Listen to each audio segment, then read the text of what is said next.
بسم الله الرحمن الرحیم. سڵاو و ڕەحمەتی خوای گەورەتان لەبێ خۆشەویستان. خۆشحاڵم کە دەگەمەوە خزمەتتان لە درێژەی ئەڵقەکانی بەرنامەی ڕۆشنایی. ئەم ئەڵقەیەمان ئەڵقەی سیویەکەمینە لە خزمەتی جەنابی مامۆستا عەلی باپەی زانا و بیرمەند. جەنابی مامۆستا یاخوا بەخێر بێی. زۆر سپاس مامۆستا محەممەدی، وەش بەخێر بێن. سەلامەت بێت. جەنابی مامۆستا، ئێمە لەسەر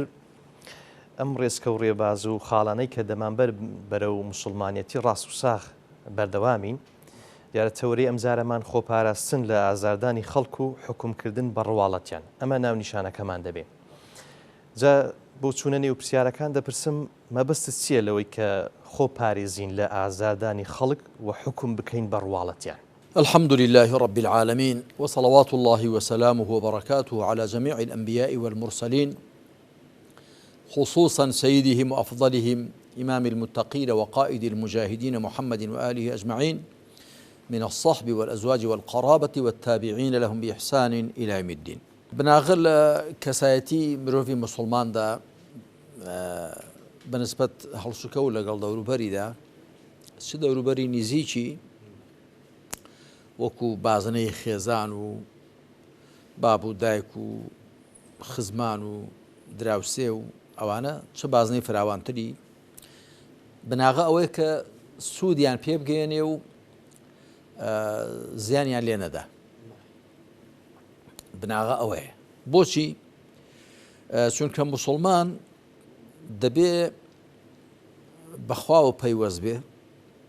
پێش هەموو شتێک، یعنی بەبێ بەخوا و پەیوەست بوون، ئیمان بەخوا، بەندایەتی بۆ خوا و هەستکردن بە چاودێری خوا، پشت بەستن بەخوا و ڕووکردنە خوا و ساغبوونەوە و یەکلابوونەوە بۆ خوا، بەبێ ئەوە مرۆڤ نابێتە موسڵمان.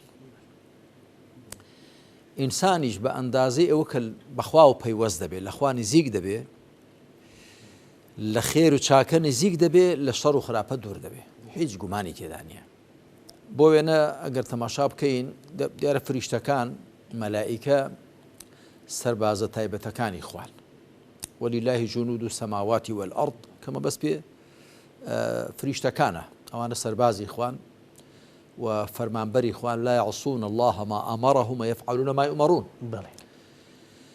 فریشتەکان کە زۆر بێگوناحن، زۆر پاکن، زۆر چاکن، لەگەڵ کێدا دەبنە هاودەم و هاوڕاست؟ لەگەڵ ئیمانداراندا. إن الذين قالوا ربنا الله ثم استقاموا تتنزل عليهم الملائكة. ئەوانەی گوتیان پەروەردگارمان خوایە، دوایش ڕاوەستا و دامەزراو بوون، فریشتەکان دادەبەزنە سەریان. ڕەنگە هیچێک بڵێم کوا من فریشتەم نەبینن دابەزنە سەرم. فریشتەکان نابیندرێن لە سەروی ئەم جیهانە مادیەوەن کە ئێمە تێداین، بەڵکو جن هەر لە ئاگر دروست بوون کە ئێمە مامەڵ لەگەڵ ئاگریشدا دەکەین، بەڵام دیارە لە ئاگرێکی تایبەت، بڵێسەیەکی تایبەت لە سەروی ئەم ئاگرەی خۆمانەوە ئێمە جنیش هەر نابینین. جا فریشتەکان دەبنە هاودەم و هاوڕازی ئیمانداران. شەیطانەکان کە پێچەوانەی فریشتەکان هەر خەریکی خراپەن، دەبنە هاودەم و هاوڕاز و هۆگری خراپەکاران. ئینا جەعەلنە الشەیاطینە ئەولیاء للذین لا یؤمنون. ئێمە شەیطانەکانمان کردوون بە دۆست و نزیکی ئەوانەی کە ئیمان ناهێنن. شياطين الإنس والجن يوحي بعضهم إلى بعض زخرف القول غرورا، لسورة أنعام داوا دەفەرمێ. شەیطانەکانی مرۆڤ و جن هەندێکیان قسەی بریق و فریودەر بۆ یەکدی دەنێرن کە بە تەئکید شەیطانە جندەکانن بۆ مرۆڤەکان قسەی خراپ دەنێرن. کەواتە ئینسان ئەگەر لە خوا نزیک بێ، لە فریشتەکان نزیک دەبێ و لە شەیطانەکان دوور دەبێ. لە خوا نزیک بی و لە فریشتەکان نزیک بی، معناوە تۆ لە سەرچاوی نور و خێر و بەرەکەتەوە نزیکی، کەواتە ناگونجێ سیفەتی خراپ لە تۆدا هەبێ و ناگونجێ کە تۆ ئەندامێک بی لە کۆمەڵگادا کە جێگەی مەترسیبی بۆ خەڵک. کەواتە ئەو هاودەمی و هاوڕازی فریشتەکان بەوەیە کە کەسەکە باشە، ئەو هاودەمی گومانی تێدانە. فریشتەکان کارەکانی خوای پەروەردگار هیچی بە گۆترە نین، هەمووی بە حیساب و کتاب و بە ڕێوژێن. یەکێک لە سیفەتەکانی خواوەیە کە خاوەنی ئەو پەڕی حیکمەت و کاربەجێیە. خوا سیستەمی ئەم گەردونەی واداناوە، ئەو ئەو فریشتانەی خوڵقاندوون کە هەر بۆ خۆی ژمارەیان دەزانێ وما يعلم جنود ربك إلا هو. ئەو فریشتانە ژمارەیەکیان تایبەتن بە مرۆڤەوە، هەر مرۆڤێک فریشتەی لێگەڵدان، هەر لەو کاتەوە کە ڕوحی دەکەنە بەر جەستەی کە کۆرپەلەیە لە چی دایکیدا لە منداڵدانی دایکیدا دوای 4 مانگ و دەشەوە، هەر لەو کاتەوە هەتا دواتر دوو فریشتەی لێگەڵدان لە لای ڕاست و چەپ وەکو خوای پروردگار دەفەرمێ إذ يتلقى المتلقيان عن اليمين وعن الشمال قعيد، لە لای ڕاست و لای چەپی ئامادەن، ئەوەی لای ڕاست چاکەکان دەنووسێ، ئەوەی لای چەپ خراپەکان دەنووسێ. و وەشی دیکەش له معقبات من بين يديه ومن خلفه يحفظون من أمر الله، حتا دوای بەڕێی دەکەن، هەتا ڕوح گیانەکەی لە جەستەکەی وەردەگرن و بەڕێی دەکەن، فریشتەکان هەر لەگەڵ تاکتاکی مرۆڤەکاندا هەن. ئەو فریشتانە بە ئەندازەی ئەوە کە تۆ ڕوو لە خێر و چاکە دەکەی ئەوان لە تۆ نزیک دەبن، لە تۆ هاوکارت دەبن. لە فەرمایشتەکانی پێغەمبەردا صلی الله عليه وسلم هاتووە کە فەرموویەتی تو سیر و پیاز و توور و سیر و ئەوانە مەخۆن. فەرموویەتی إن الملائكة تتأذى مما يتأذى منه بنو آدم، فریشتەکان ئازار دەدرێن، ئازاریان پێدەگا بەوەی کە مرۆڤەکان ئازاریان پێدەگا. جا تۆ گەر کەسێک سیری خوارد بێ، پیازی خوارد بێ، تووری خوارد بێ، یاخود کەسێکی جگەرە کێش بۆن خەڵتەی لێ بێ، بۆنێکی ناخۆشی لێ بێ کە پێی جاڕز دەبێ، فریشتەکانی شوان. وەکو چۆن ئێمە بۆنی خۆشمان پێخۆشە، فریشتەکانیش بۆنی خۆشیان پێخۆشە. بۆیە پێغەمبەر صلی الله عليه وسلم هەمیشە بۆنی خۆش بووە، هەر بۆ خۆشی بۆنی خۆش بوو، بۆنی خۆشیشی لە خۆی داوە. مەبەستمەوەیە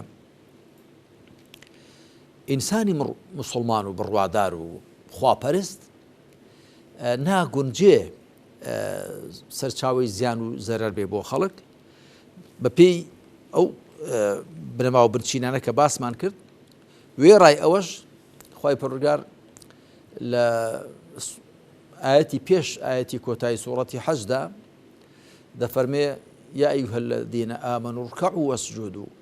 واعبدوا ربكم وافعلوا الخير لعلكم تفلحون. أي أواني بڕواتانی هێناوە ڕکوع بەرن،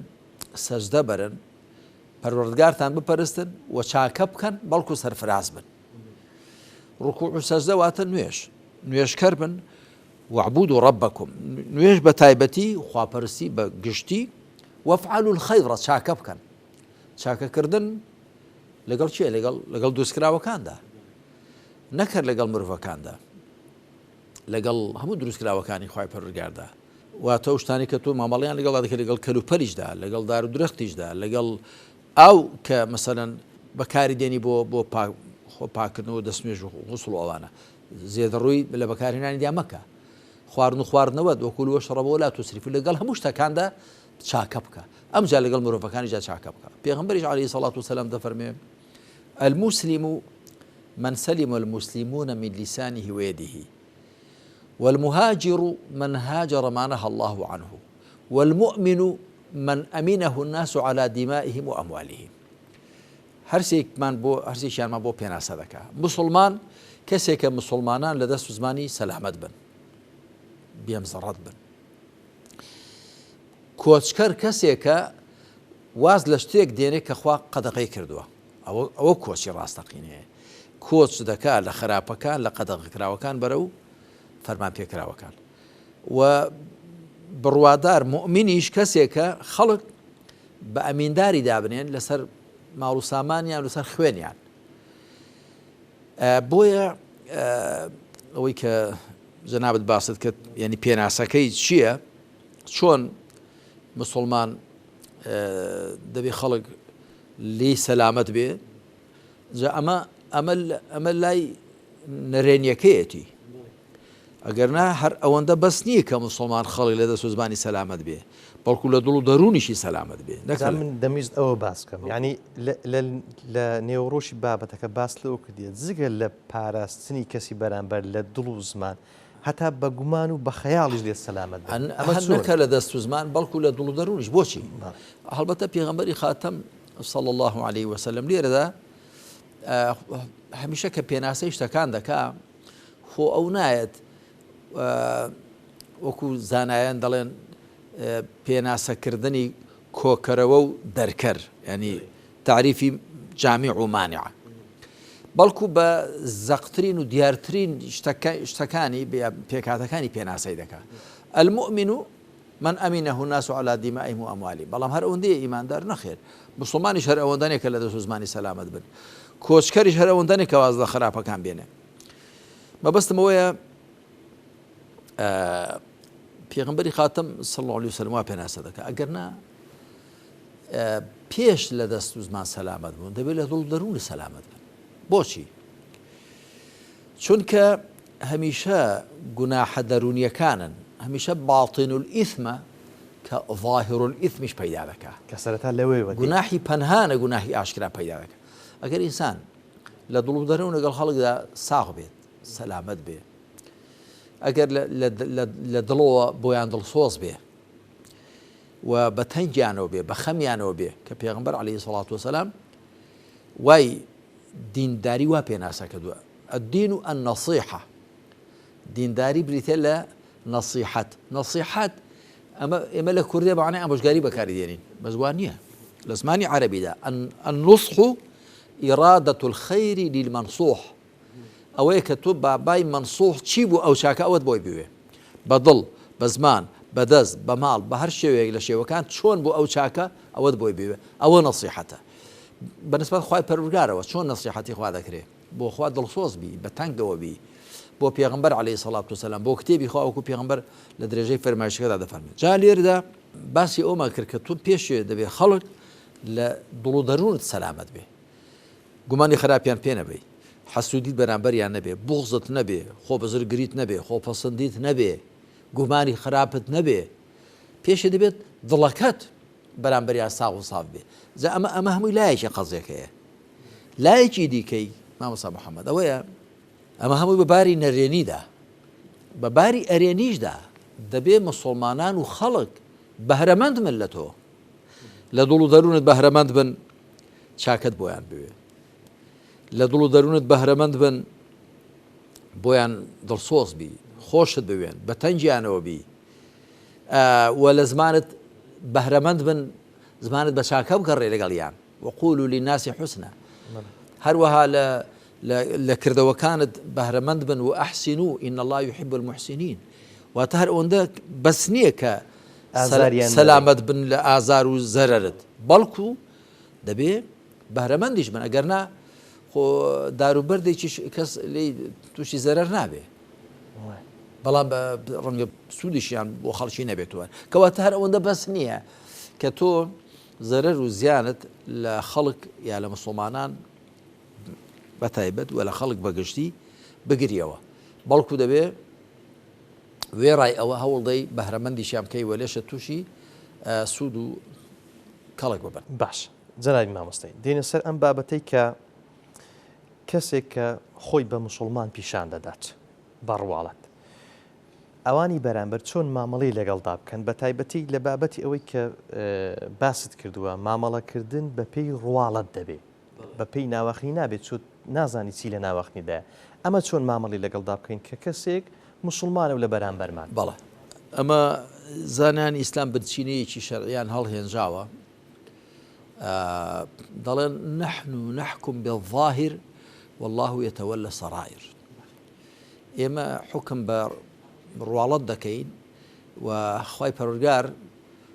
نهێنیەکان بە ئەستۆوە دەگری حواڵەی خوای پەروەردگاریان دەکەین عومەری کوڕی خەتابیش خوا لێ ڕازی بێ لە قسەیەکیدا کە لە سەحیح بوخاریدا هاتووە دەڵێ خەڵچینە ئێمە لە دوای پێغمبەری خواوە صلى الله عليه وسلم وحی نییە ئێمە لە سەدەمی پێغمبەردا عەلەیهی سەڵات وسەلام خوای پەروەردگار وحی دەنارد و فڵان کەس وای لە دڵدایە و فڵان کەس وای دەڵێ و فڵان کەس وای کرد و ئەوانە بەڵام ئێستا ئێمە هەر کەسێک چاکەی لێ ببینین ئەمینناه و قەڕەبناه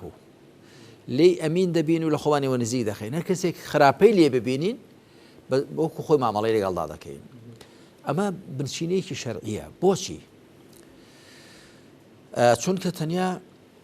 ئەو زاتەی کە نهێنیەکانی دڵەکان دەزانێت نهێنیەکانی سینەکان دەزانێت تەنیا خوایە سبحانه وتعالى إن الله عليم بذات الصدور تەنیا خوا بە دڵنیایی خوا زانایە بە نهێنیەکانی سینەکان جا ئەم تعبیرە کە ڕەنگە زۆر کەس باشی لێ حاڵی نەبێ بۆ خوای پەروەردگار دەفەرمێ ذاتی الصدور ئەم ذات يعني صاحبة الصدور ئەمە صفەتی وەصفکراوێکی قرتێنراوە بەپێی تعبير زانان صفة موصوف محذوف يعني إن الله عليم بالخصال صاحبة الصدور بو صفتاني كدبنا خاوني سينا كان يعني شي يعني خصلة بنهانا كان بوشي خواهي پرگار اواني با خاوني سينا كان داناون ئەوەندە بە سینەکاندا چوونە خوار ئەوەندە پەنهانن ئەوەندە نادیارن وەک بڵێ ئەوانن کە سینە و دڵ و دەرونی مرۆڤ دەژوڵێنن هەرواشە تۆ تەماشا بکە کەسێکت خۆش بوێ ئۆتۆماتیکی بەبێ تەکەلف زەردەخەنەت دێتێ لە ڕوویدا ڕوود خۆشە قسەت خۆشە گەشی لەگەڵیدا وانە و دیارە بەڵام کەسێکت ڕقی هەڵبەسێت ئەن سیفەتێکی کەسێک یا شتێک بدزێ ڕقت لێ بێ بە شێوەیەکی بەبێ کە بە خۆت بتەوێ هەر بە خۆشت نازانی نێوچەوارت گرش دەبێ تووڕە دەبی یاخود بێزار و نیگەران دەبی یا بۆنێکی ناخۆشت بۆ دێ ئەوە دەبی بۆنێکی خۆشت بۆ دێ دڵخۆش دەبی لێت دەردەکەوێت وانە بە تایبەتی ئینسان تا ڕازگۆتر بێ بۆ زانیاریت هەتا ساختر بێ کەمتر دەتوانێت سیفەتە دەرونیە و پەنهانەکانی شارێتەوە تا ڕازوەتر بێ پێغەمبەر صلى الله عليه وسلم کە ڕواڵەت و دەرونی یەک بووە دەڵێ کە شتێکی دڵخۆشیێکی دەبوو یاخود هەواڵێکی دڵخۆشکەری بۆ دەهات مانگی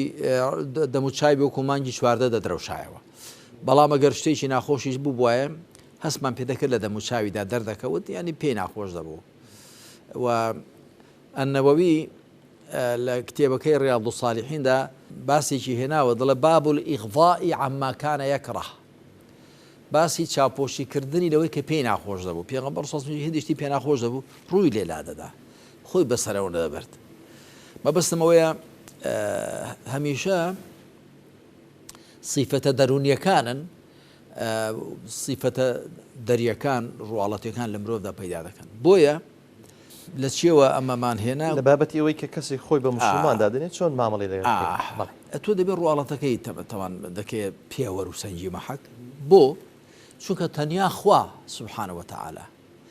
نهێنیەکان دەزانێت ئەتۆ بۆت نییە بڵێ نا ئەتۆ دەزانم لە دڵدا منت ڕقلم هەڵەسێ یا تۆ منت خۆش ناوێ یانە تۆ متمانە بە من ناکە یانە تۆ چۆنە زانی خۆ تۆ دڵی منت نەخوێندێتەوە تەنیا خوا شارەزای نهێنیەکانی سینەکانە ئەوە بۆی خوای پەروەردگار لە زۆر شوێناندا ئەوە هاتووە لە قورئاندا بۆی هیچ کەس لافی ئەوە لێ نەدا کە دڵی خەڵک دەخوێنێتەوە نا تەنیا خوا سبحانه وتعالى ئەو توانایی هەیە و تەنیا خوا ئەوە دەزانێت تەنانەت پێغەمبەری خاتەم صلى الله عليه وآله وسلم ئەی ئەو منافق و دەقەڵانە هاتوون سوێندی بە درویان بۆ خواردووە و جاری واشە بۆ متمانەشی پێکردوون و تووشی زیانیش بووە وكخواي فرقال سورة أعراف دا فرمي قل ولو كنت أعلم الغيب لاستكثرت من الخير وما مسني السوء أجر پنهانم زاني بايا هر شاكم بو خوم زور ذكرت هيش خرابيكم توش ندبو پیغمبر صلى الله عليه وسلم لهندي لزنجة كان دا تيش كاون هندي كس غدري يكردوا يعني أواني كناردني أو الرجيع بئر المعونة جارك پنجاه هندي دل حفتاك هاولان يارد هندي جاريش دنفر كشتيان بقدر كشتيان اگر زاني باي بتأكيد هيدا ناردن كواتا پیغمبر خاتميش صلى الله عليه وآله وسلم مگر اوي خوا ويستبي پي بزانيني فيريكا اگر نيزاني دول دروني خلق شي تيداي هربوية منافقة كان هاتون إذا جاءك المنافقون قالوا نشهد إنك لرسول الله والله يعلم إنك لرسوله والله يشهد إن المنافقين لكاذبون کاتی منافقەکان هاتن بۆ لا دەڵێن ئەمە شایەتی دەدەین کە تۆ پێغەمبەری خوای خواش دەزانێت تۆ پێغەمبەری خوای بەڵام خوا شایەتی دەدا کە ئەوان درۆ دەکەن بەڵام پێغەمبەر عەلەیهی سەڵات وسەلام مەگەر ئەوەی خوا بە تایبەت پێی زاناندە بێ ئەگەرە نەیزانیوە بۆ ئەوە تەنیا خوای پەروەردگارەوە سیفەتی خوایە لێرەدا نمونەیەکی ئەو سەحابەی پێغەمبەری سەڵڵاهو عەلەیهی وسەلەم هێناوەتەوە ئوسامەی کوڕی زەید کاتێک کە لە جەنگەت دێنەوە نمونەیە لێشێ لە جەنگەکاندا ئوسامەی کوڕی زەید خوا لە خۆی بابی ڕازی بێ ئوسامەی کوڕی زەیدی کوڕی حاریثە دەبینێ کابرایەک لە هاوبەش بۆ خوادانەران لە کافرەکان زەفەر بە موسڵمانان دەبە ژمارەیەکیان لێ شەهید دەکات ئەویش دەرفەتی لێ دەبینێ و شمشێر لێ ڕاز دەکاتەوە کاتێ شمشێرەکەی لە سەرسەرە دەڵێ لا ئیلاهە ئیلا الله بەڵام ئوسامە گوێ نادا بە وشێ و هەر لی دەدا و دەیکوژێ کە دەگەڕێنەوە دیارە شتەکە بۆ پێغەمبەر دەژێڕدرێتەوە صلى الله عليه وسلم ئەویش دەفەرمێ ئەقەتەلتەه بعد أن قالها ئایا دوای وەگوتیش هەر کوشتت ئەویش دەڵێ إنما قالها متعوذا ئەو شەی بۆیە گوت بۆی خۆی لێ بیکاتە قەڵغانی خۆی پەنای بە وشەیە برد نەک بەدڵی بێ ئەویش دەفەرمێ هەللا شەقەقتە عن قەلبه یان ئەلا شەقەقتە قەلبه ئەی بۆ دڵیت لەت نەدەکرد داخوا ئەو کەلیمەی تێدا یاننا خۆ جەنابەت دەزانی دڵیشی لەتکە ئەو کەلیمەی لێدا دیار نییە بەڵام مەبەستەوە بوو کە خۆ تۆ ئەرکی تۆ نییە بزانی لە نێو دڵیدا چی هەیە ئەرکی تۆ ئەوە نییە لە نێو دڵتدا بزانی چی هەیە ئەرکی تۆ قسەکەی ببیستی و کردەوەکەی ببینی ئێمە حکم بە ڕواڵەت دەکەین ڕواڵەت دواتە دیتن و بیستن ئەمما ئەوەی دیکە کە تەنیا خوای پەروەردگار زانیاریەکەی بەدەستخۆیەوە گرتو تۆ بۆت نییە بینا لەسەر ئەوە بە گومانێکی خۆت کە تۆ ئاخم دەزانم ئەوەی لە دڵدا هەیە بۆت نییە مامەڵاوکەی لەگەڵ کەس لەسەر مۆڵەتی جەنابی مامۆستای ناوبڕێکی کورت وەردەگرین و دواتر بەردەوام دەبین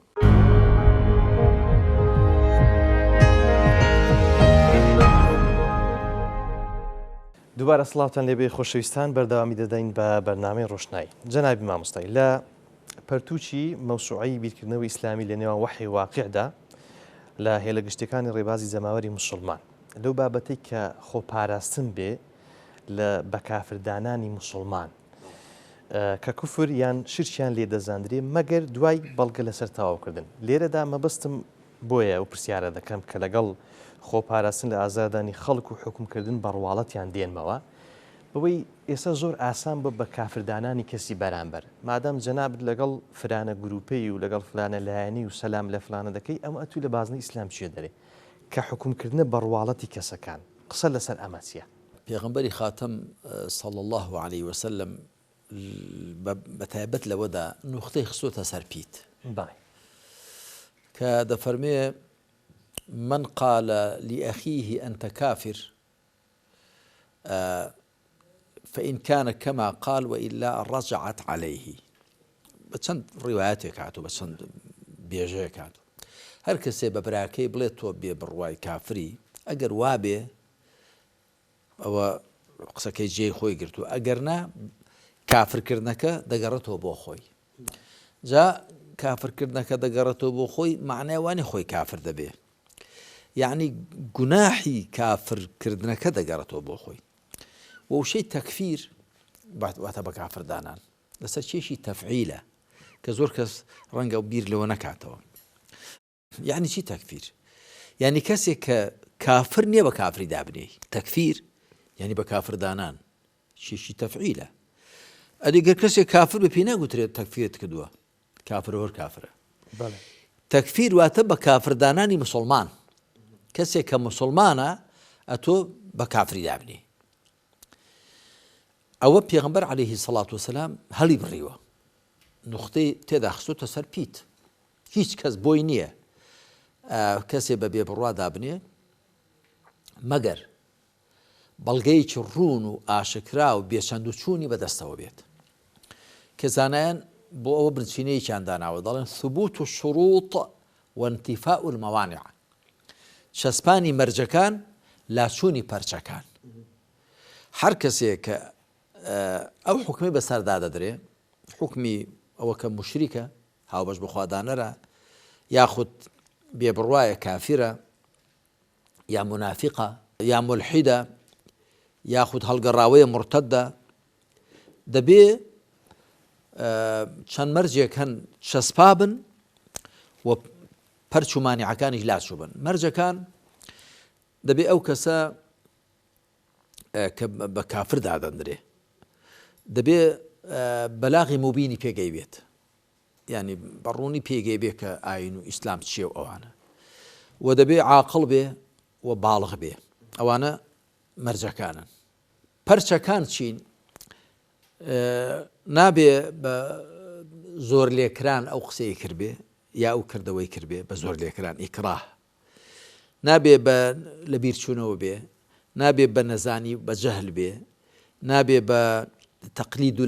لاساییکردنەوەوە بێ، نابێ بە هەڵە بێ خەتا جارێکە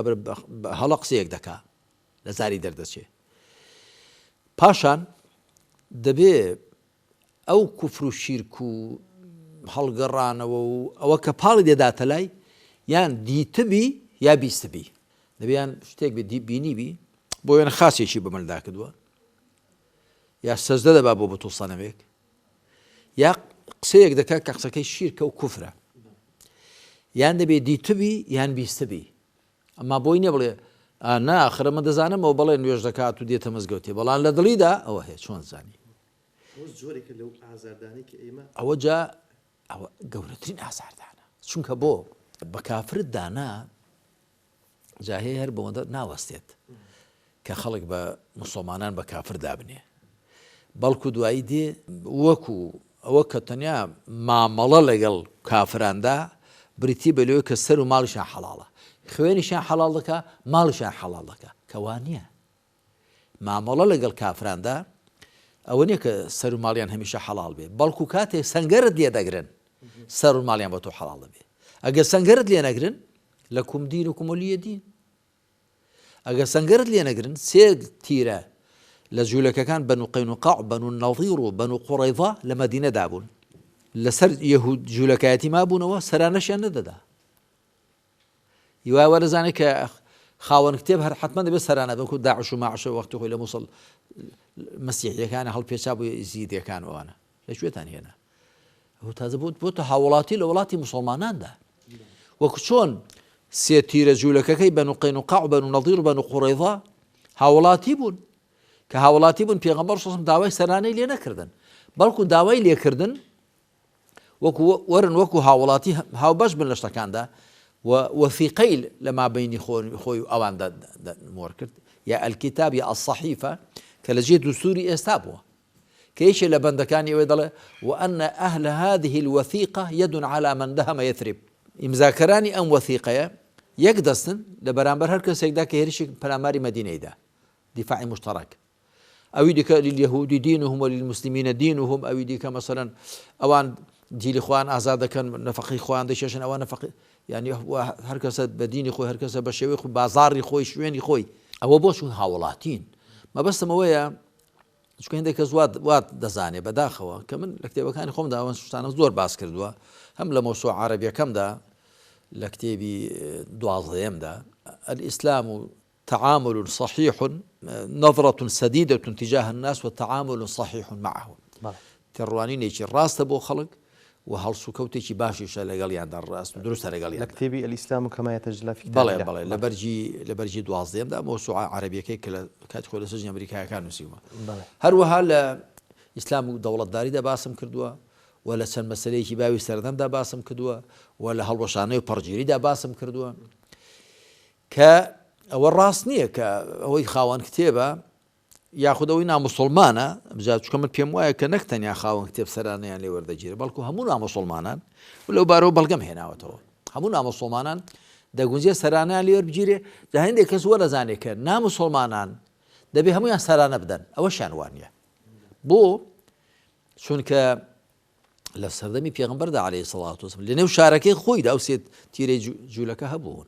و پاشان جاری وە هەندێک لە نەسڕانیەکان یا هەندێک لە خەڵکی مەجووس مسلمان بوون، دەوڵەتی ئیسلامی داوای لێکردن کە باشە هاوکارمان بن، یا بۆ سەربازی خەڵک بنێرن چونکە بەرگری دەکەین لە وڵاتەکە، یا هاوکارمان بن لە ڕۆژی دیکەوە،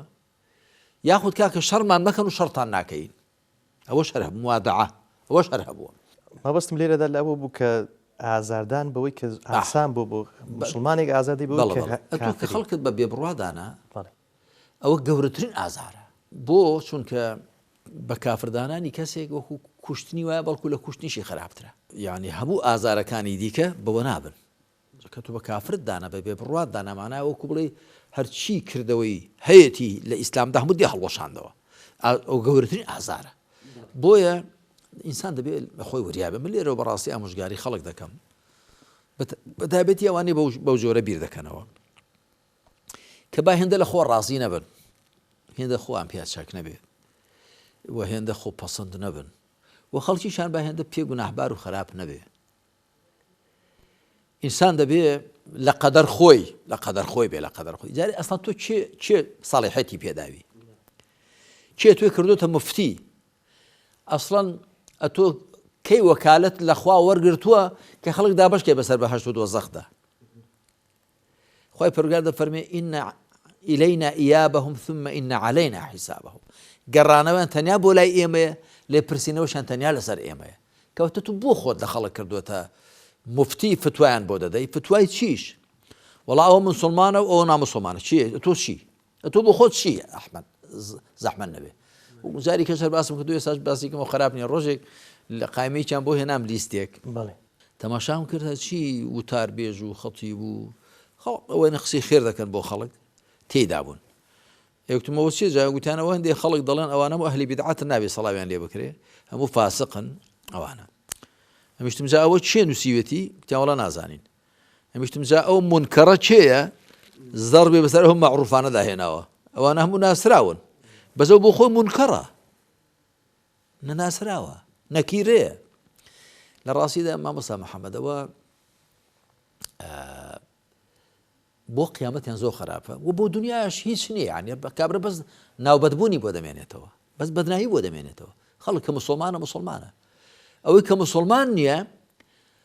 مادام بە مسلمان خۆی پێشان دەدا هەر بە مسلمان دەی مامەڵی لەگەڵدا بکرێ ئەی پێغەمبەر صلی الله عليه وسلم چۆن مامەڵی لەگەڵ منافق و دەغەڵ و مخەنەتەکانی نێو شاری مەدینەدا دەکرد وەکو مسلمان ئەمما نهێنیان عایدی خوای پەروەردگارە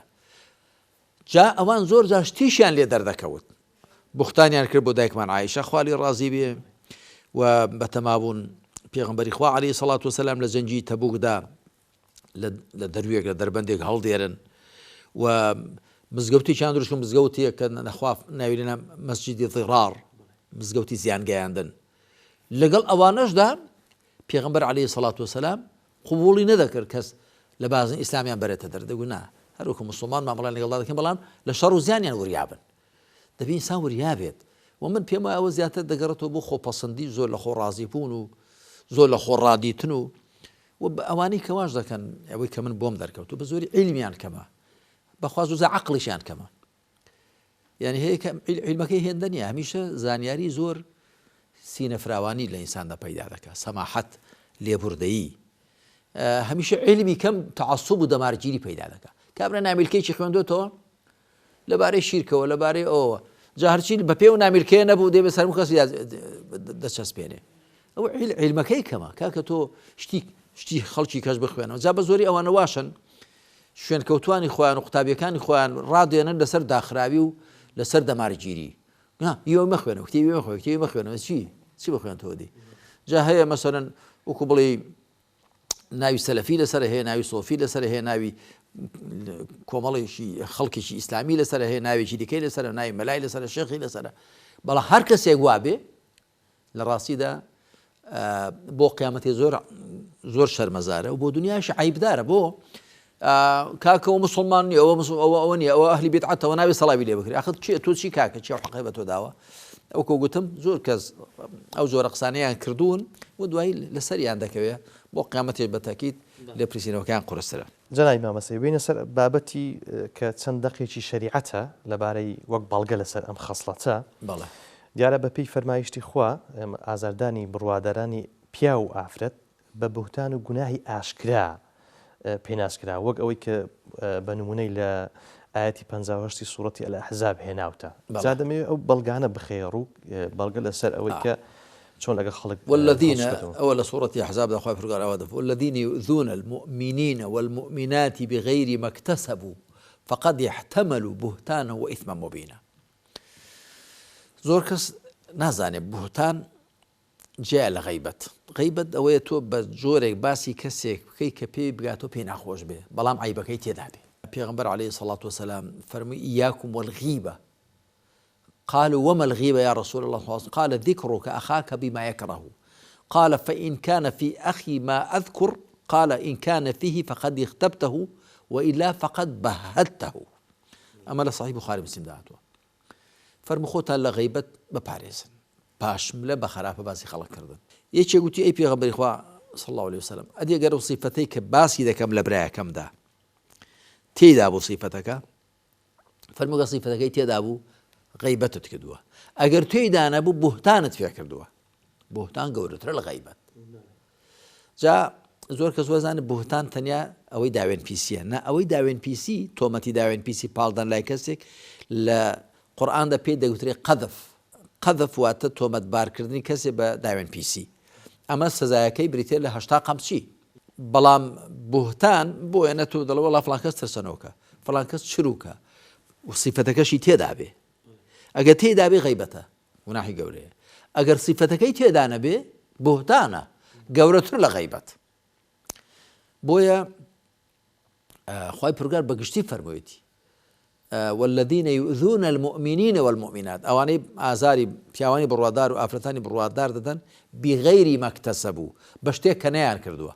فقد يحتملوا بهتانا وإثما مبينا ئەوە بوهتانێک و گوناحێکی ئاشکرایان هەڵگرتووە. ئەمن کاکێ محەممەد زۆر جار ینی لە شوێنان کە ئەوە دەبێ گەنجێک کەسێک دەگاتە لام مامۆستا گەردم ئازاکە ئەمیش نایناسم گەرنی سوت ئازاکەم خۆ منە تۆ ناناسمە و نەوەڵە بەڵام باسم کردووی بە خراپە باسم کردووی یا گومانی خراپم پێ بردووی. هەر دوێنێ شەو یەکێک گوتی مامۆستا گوتم بەڵێ گوتی وەڵی برادەرێکە پێشی خۆش نەبوو ناوەکەشت پێ بڵم بەس توێتی تخوا بە مامۆستا بڵێ گەردم ئازاکە ئەمیشتم باشە گەرنی ئازابێ بەگشتی بەڵام چی گوتو چی کردو گوتی وەڵا گوتوێتی ڕۆژێکی کۆمەڵ هێندە خەڵکی کۆمەڵ تووڕیان کردوم ئەمیش قسە بە مامۆستای گوتووە گوتم گوتی جا گوتی لە سەودە وەڵا گوتم گەرنی ئازابێ بەڵام جا خەڵکی کۆمەڵ تووڕیان کردووە دەبوو هەر لەوان تووڕە بێ خۆم لەوێ نەبووم ئەم لێ باڕێگە قوبوڵ نەکەم بۆ نەدەبوو بە هەر حاڵتم مشی لەم نییەوە. جا من زۆر جار ئەوانم ڕوبەڕوو بۆتەوە بۆ دیارە خەڵکێکەیە بە بەرنامە کار لەسەر ئێمەمانان دەکا. من یەکێک ڕۆژێک مامۆستایەک هات بەڵام وتی مامۆستا لەگەڵ فڵان جەماعەتە بووم جەمعێکە ناوێکیان هێ ناوێن نایانم وتم گوتی مامۆستا دەوری 6 مانگ لەگەڵ یان بووم گوتی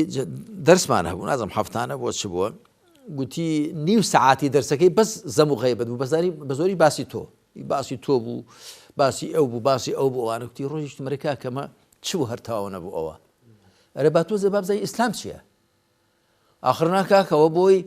ئێوە مەناعەتان پەیدا بێ نەکەونە ژێر کاریگەریتن با ببڕێتەوە بیفسە بزان خۆمان چیمان پێ ئەوە کتێبەکانی فڵان کەس دیارن و تاری دیارن هەڵوێستی دیارە ئەوە دیارە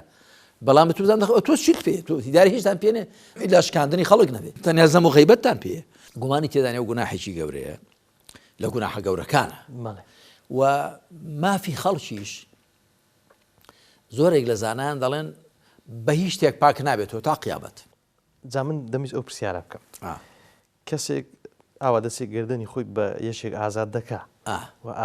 گردنی ئازاد کرد بەڵام دووباری کرد و چەندباری کرد و ئەمە ئەو مافەت چۆن بسەنێ ینی چی بکە؟ وەڵاهی کەسێک گردنی کەسیشی ئازاد کرد بەدڵ حەقی کەسەکەی لەسەر لا دەچێ بەڵام خۆ جارێ مافی خوای لەسەر دەمێنێ چونکە ئەو گوناحانە هەمووی دوو لایەنی هەیە هەم بەشی خوای پەروەردگاری پێوە بەشی خەڵکیش باشەوە من لە بەشی خۆی گردم ئازاد کرد بڕۆ خوا عەفو هەر خۆش دوعاشی بۆ دەکەم یا ڕەبی خوا لێی خۆش بی هەر بەجددی وامە من بەڵکوم نەکرد داوام لێ بکە هەر زۆر جار بۆ خۆم کە دوعا دەکەم دەڵێم یا ڕەبی خوا هەر کەسێ حەقێکی منی لەسەرە لێی خۆش بە مادام موسڵمانە لێ خۆش بە ئەگە نامسڵمانی شەخوایە لە زیاتی ئەوە هیدایەتی بدەیت لە زیاتی عەزابی هیدایەتی بدە ئەگە مسڵمانی شەخوا لێ خۆش بوون و لێ خۆش بوو بەڵام خۆ مافی خوا هە لەسەر دەمێنێ بۆیە ئینسان دەبێت زۆر وریا بێ وە زمانی خۆی لە مسڵمانە نەکاتە نشتەر لیان نەکاتە تیغ کەس لە زمانی سەلامەت نەبێ کە ئێستا ئەوە باوە ئەوە خراپە لەبەرەوە کە وەکوتم دڵ و دەروونەکەت ئەو نیە مامەستا محەممەد وەڵای تۆ گەر لە دڵەوە جارێم زۆر جار ئامۆژگاری خەڵکی خۆمان دەکەم دڵم دڵی خۆتان سینەی خۆتان مەکەنە زبڵدان شوێنی زبڵ و خاشاک ئەتۆ گە زبڵ و خاشاکێک کلینیسێک شتێکت بەکەڵینە دەیخێنا ئەو تەنەکەی زبڵەوە نیە کاکە دڵی خۆتان و سینەی خۆتان مەکەنە تەنەکەی زبڵ پڕکەی لە حقت لە بغز لە کیبر لە عجب لە حەسەد لە خۆپەسەندی لە ڕق لە خەڵک هەڵسان لە خەڵک پێکەمبوون هەموو زبڵ و خاشاکە ڕەخنە لە خەڵکەیە بچۆ پیان بڵێ قسەی خێر بکە بۆ خەڵک ئامۆژگاریان بکە ئاوێ نەیان بە بەڵام بەوە کە تۆ دڵی خۆت پڕ دەکەی لە حقد و بغز و غەرەز و خراپە گومانی تێداریە بۆ خۆت پێش بەرامبەرەکان خۆت زیانبار دەبی جاجەنای مامۆستای من ئەوە ببەستمەوە من یەک دوو خاڵم بەڕاستی مابوو جاماشەڵە بابەتەکانی تو دەبی لە کتێبەکانی کەس چاک دێ بگەڕێمەوە بابەتی زۆرن جا من هەوڵدەم بیکوشم و لەگەڵ ئەم بابەتە بیهێنمەوە لام گرنگ بوو لە کتێبی ژیانی گیان لەوێدا دەفەرمون یەکێک لە بەرهەمەکانی تەسکیەی نەفس ئەوەیە کە مرۆڤ بەزەی بە خەڵکدا بێ و دڵی گەورە بێ و بە تەنجیانەوە بێ چەند ئەم بابەتە کاریگەری هەیە لەسەر تەسکیەی نەفس کە کەسێک خۆی پاک و چاک کرد بێ کەمتر بەلای ئەوەدا دەچێت کە زیان بە خەڵک بگەێنێ و خەڵک لە دەست و زمانی ئەمینن کاریگەری سەداسەدی هەیە بەڵێ جاخۆی ئێمە هەموو ناونیشانی ئەم کتێبە کەمە ئەم بەرنامانەی لەسەر پێشکەش دەکەین بریتێ لە چۆن دەبینە مسڵمانی ڕاست و ساخ یان مسڵمانی ڕاست و ساخ چییە واتە بەو سیفەتانە تۆ دەبێ مسڵمانی ڕاست و ساخ گومانی تێدانیە کە ئینسان تا دڵ و دەروونەکەی پاکتر بێ هەتا نەفسەکەی پاڵفتەتر کرابێ هەتا بژارتر کرابێ لە سیفەتی خراپ زیاتر ڕازابێتەوە بە سیفەتی باش زیاتر تەقوا تێیدا گەشەی کردبێ لەو سیفەتە خراپانە دوورتر دەبێ و من پێشم وایە ئەوانەی کە بەشیان کەمە لە تەسکیەی نەفسدا لە خۆ پاک و چاکردندا وەکو لە کتێبی ڕێگای ساڵحبوون بەرەو خواچووندا باسم کردووە کە تا 6,000 چاپ بۆ تۆ تەماین چاپی حوتەوی بکەینەوە و بە چاپی دووەمی تەرجەمە عەرەبیەکەیشم لە بەردەستە لەوێدا کە تایبەت بۆ ئەو نووسیوە هەروە کتێبی گیانی ژیانیش دیسان هەر لەو بارەوە باسم کردووە کە هەموو ئەوانەی پشک و بەشیان کەمە لەگەڵ خۆدا خەریک بوون لە خۆ پاک و چاکردن گرفتار دەبن بەوانەوە بە زۆری ئەوانەی کە دێنن هەروە هەندێک ئاەتان لەبەر دەکەن هێندێک فەرمایشتان لەبەر دەکەن یا هێندێک ڕیوایەتان لەبەر دەکەن هەروەکو عیلم و شارەزایی ڕگەوەکو خوارج پێغەمبەر عەلەیهی سەڵات وسەلام دەفەرمێ یەقرؤون القورئان لا یجاوز حەناجرهم قورئان دەخوێنن بەڵام لە گەرویان ئەودی و نابێ واتە ناتەنێ دڵ دەرونیان یا ئەمە دوو واتای هەیە قورئان دەخوێن لە گەرویان ئەودی و نابێ واتە ناچێتە لای سەرێ تێی بگەن و نایەتە لای خوارێ بەهۆی پێ بگەن هەر لێرە بەس لەقلەقەی زمانە بە زۆری ئەوانە گرفتار دەبن بەوە بۆیە من ئامۆژگاری هەموو براوخشکێکی مسڵمان دەکەم با کاتێکی باش تەرخان بکەن بۆ خۆپاک و چاکردن ئینسان جاجە تەماشای خۆی بکات چی کردووە چۆنی کردووە من یعنی وەکو چاکەی خوا باسی دەکەمەوە تەحەدث بە نیعمەتی خوا لە پۆلی یەکی ناوەندی دوی ناوەندیەوە کە لە سێمانی دەمخوێت لەو کاتۆ من بەرنامەم دادەنا کە ئێواران دەچوومەوە ماڵ یا دەچوومەوە شوێنەکەم دەچوومەوە سەر جێگا بزانم دەخۆت چیم گوتۆ بە کەڵک نەیە یا چ شێش چاکم کردو لێ زیادکەم بەرنامە دانا دەم نووسی دوبێت تۆ لەبێ لێپرسینی لەگەڵ خۆت دا بکەی حاسبوا أنفسكم قبل أن تحاسبوا لێپرسینی لەگەڵ خۆدا بکە پێشوەی لێپرسینی لەگەڵدا بکرێ دەبێت تۆ لە خۆت وریابی نابێ هەر زمانی خۆت بەرەڵداکەی دڵ و دەرونی خۆت بەرەڵداکەی پڕیکەی لە حەقد و بغض و غەرەز پڕیکەی لە گومانی خراپ بەڵکو دەبێ ئاگەر لە دڵ دەرونی خۆت بێ، ئاگەر لە زمانی خۆت بێ، ئاگەر لە چاوی خۆت بێ، ئاگەر لە هەنگاوەکانت بێ، ئاگات لە پاروەکان بێ کە دەیان خۆی، ئاگات لە بیر و هۆش و خەیاڵت بێ، بەوە ئەوە تەسکیەی نەفس بەوە تەسکیە دەبێ، بەوە ئینسان ساڵح دەبێ. بۆ کتێبەکەمان نووسیوە ڕێگای ساڵح بوون و بەرەو خواچوون، هەتا ساڵحتر بی زیاتر بەرەو خوا لەچی لە خوا نزیک دەبێت. بەڵێ جەنابی مامۆستای هەم دیسان لە مەوسوعەی ڕەوشت و ئاکاری ئیسلامی لە بە ڕۆشنایی قورئان و سوننەتدا کە دیارە لە بازنە و بوارەکانی ڕەوشتی بەرز و پەسەند بازنەی سێمت تایبەت کردووە بە پەیوەندی لەگەڵ خەڵکدا کە لەوێدا 73 ئاکار و ڕەوشتت باس کردووە کە ئەم پەیوەندی نێوان خەڵکیە. ئەوە بۆی باز دەکەم ئەوەی کە بیەوێ زیاتر بەهرەمەند بێ لە بابەتەکە لەوێدا زۆر بە تەفاسیل بە تایبەتی لەوەی کە مرۆڤ لە خودی خۆیدا ڕەوشتی جوان و پەسەند نەهێنێتی دی ناتوانێت ئاواژ مامەڵە لەگەڵ خەڵک بدا. فاقد الشيء لا يعطيه. کەسێ شتێکی نەبێ ناتوان لێ ببەخشێ، تو کە بۆ خۆت ڕازگۆ نەبی ناتوانانی خەڵک فێر ڕازگۆی بکەیت، بۆ خۆت خاچی نەبی ناتوانانی خەڵک فێری خاچی بوون و تەواضع بکەیت، بۆ خۆت بەڕەحم نەبی ناتوانانی خەڵک فێر ڕەحم بکەیت، بۆ خۆت خواپەرست نەبی خەڵک چیت تێدا ئەوە بکات، خەڵک بەر لەوەی گوێ لێ بگرێت تەماشات دەکا. بۆ ئێمە زۆر جار گوتومە کاکە زمانی کردەوە و حاڵ زمانێکی زۆر گۆیا و فەسیحە، هەموو کەس لێی تێدەگا. دەتوێت باسی زانیاری بۆ خەڵەکەی، دەتوێت باسی حلم و هێدی و مندیان بۆ بکەیت، دەتوێت باسی ڕەحم و بەزەی، دەتوێت باسی خاکی بوون، دەتوێت باسی دادگەری، هەر سیفەتێک دەتەوێت هیچ چاک فێری خەڵکی بکەیت لە خۆتی دابێنێتی. با خەڵک دنیا بەکەم گرتن لە تۆدا ببینێ، با خەڵک خاکی بوون لە تۆدا ببینێ، دادگەری لە تۆدا ببینێ، ئازایەتی تێدا ببینێ، سەخاوەتت تێدا ببینێ، ڕەحم و بەزەی تێدا ببینێ، بە تۆ خۆت کە بە مجەسەمەی ڕەوشتی جوان. و پێغەمبەری ئێمە محەممەد صلی الله عليه و آله وسلم هەموو پێغەمبەرانی دیکەی براشی سڵات و سەلامی خۆیان لەسەر بێ، خەڵک بە تەماشاکردنیان بەهرەمەند بووە. زۆر لە زانا و پێشەوانی ئێمە شەروا بوون، هەندێک لە زانایان دەڵێ خەڵکێک چووە بڵێ بۆ وێنە محەدیث بووە، حەدیثەکان بنووسێتەوە، هیواز دەڵێ بەس دەچم تەماشا بکەم، تەماشای هەڵش و کەوتی بکەم، سەر و سیمای بکەم، شێوەی گفتاری بکەم، لێ بەهرەمەند بم. و بەتاکید وایە جایگەریسان بۆ خۆی لە ذاتی خۆیدا چاکەیەکی نەبێ بەتاکید ناتوانێت لەو چاکەیە ببەخشێ بە خەڵک. عربیش شتێکیان هەیە جەراحات و سینانی لە هەلتام و ما یەلتام و ما جەرح اللسان. بەڵێ جەراحات السینانی لە هەلتیام و ولا یەلتام و ما جەرح اللسان کە ئەو کاریگەریە. بەڵێ ڕاستە بەتاکید وایە برینی تیغ و